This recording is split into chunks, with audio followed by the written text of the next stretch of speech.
किसान भाइयों नमस्कार, स्वागत है आपका हमारे YouTube चैनल थाकड़ एग्रीकल्चर में। किसान भाइयों, इस वीडियो में हम कलौंजी की फसल के बारे में बात करेंगे। कलौंजी की फसल से हम ज़्यादा पैदावार किस प्रकार से निकाल सकते हैं और ज़्यादा पैदावार लेने के लिए हमें कौन कौन से खाद, कौन कौन से पोषक तत्व कलौंजी की फसल में डालना चाहिए, इसके बारे में आज इस वीडियो में हम पूरी डिटेल के साथ में बात करेंगे। किसान भाइयों, होता क्या है कि कलौंजी की फसल एक ऐसी फसल है जिसका भाव काफ़ी ज़्यादा मिलता है और इसी वजह से इस साल काफ़ी ज़्यादा किसान भाइयों ने बहुत ही बड़े बड़े पैमाने पर इसकी जो है खेती की है।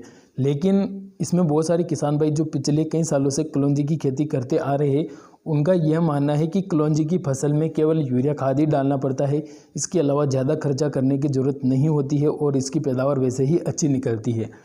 तो किसान भाइयों, यहाँ पर आपको ध्यान देने की ज़रूरत पड़ती है कि चाहे कोई सी भी फसल हो, उसमें अगर पोषक तत्व खाद हम नहीं डालेंगे तो उससे हम ज़्यादा पैदावार नहीं ले सकते हैं।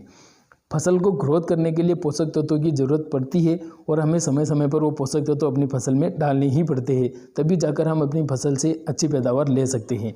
तो अब अगर आप अच्छी पैदावार लेना चाहते हैं तो आपको पोषक तत्वों की पूर्ति समय समय पर करनी ही पड़ेगी।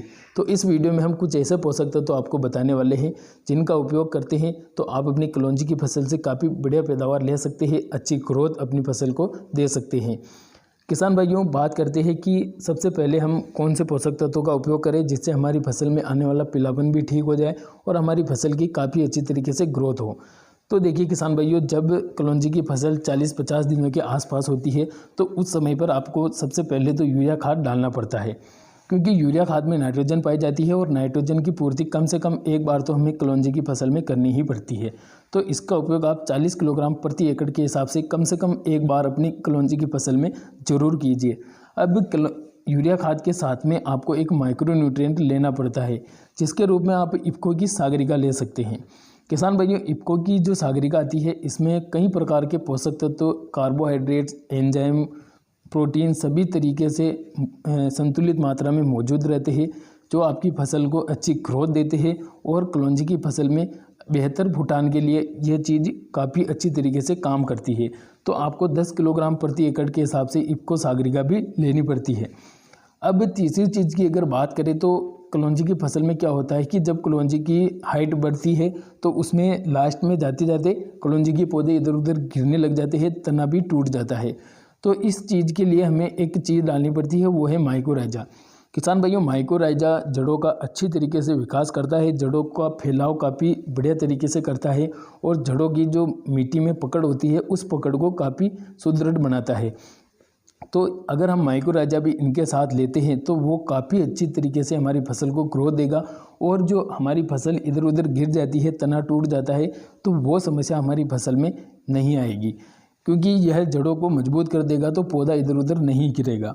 तो आपको 4 किलोग्राम प्रति एकड़ के हिसाब से माइकोराइजा इनके साथ में लेना है।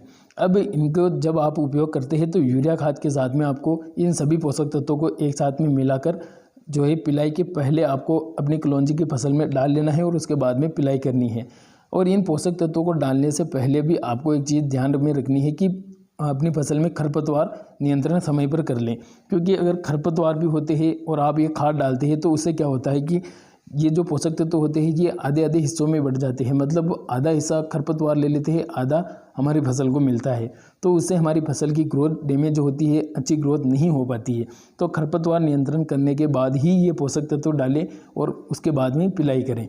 आपकी कलौंजी की फसल की जो है ग्रोथ काफ़ी अच्छी तरीके से होगी और इनका उपयोग आप जो है 40 दिनों से लेकर 60 दिनों के बीच में कभी भी कर सकते हैं और 40 से 60 दिनों के बीच में कम से कम इन पोषक तत्वों का उपयोग एक बार तो आप ज़रूर कीजिएगा। वीडियो में बस इतनी ही जानकारी थी। उम्मीद करता हूँ आपको वीडियो पसंद आया होगा। पसंद आया तो लाइक, शेयर, कमेंट जरूर करें। चैनल को सब्सक्राइब करना मत भूलिए। मिलते हैं अगली वीडियो में, तब तक के लिए धन्यवाद। जय जवान, जय किसान।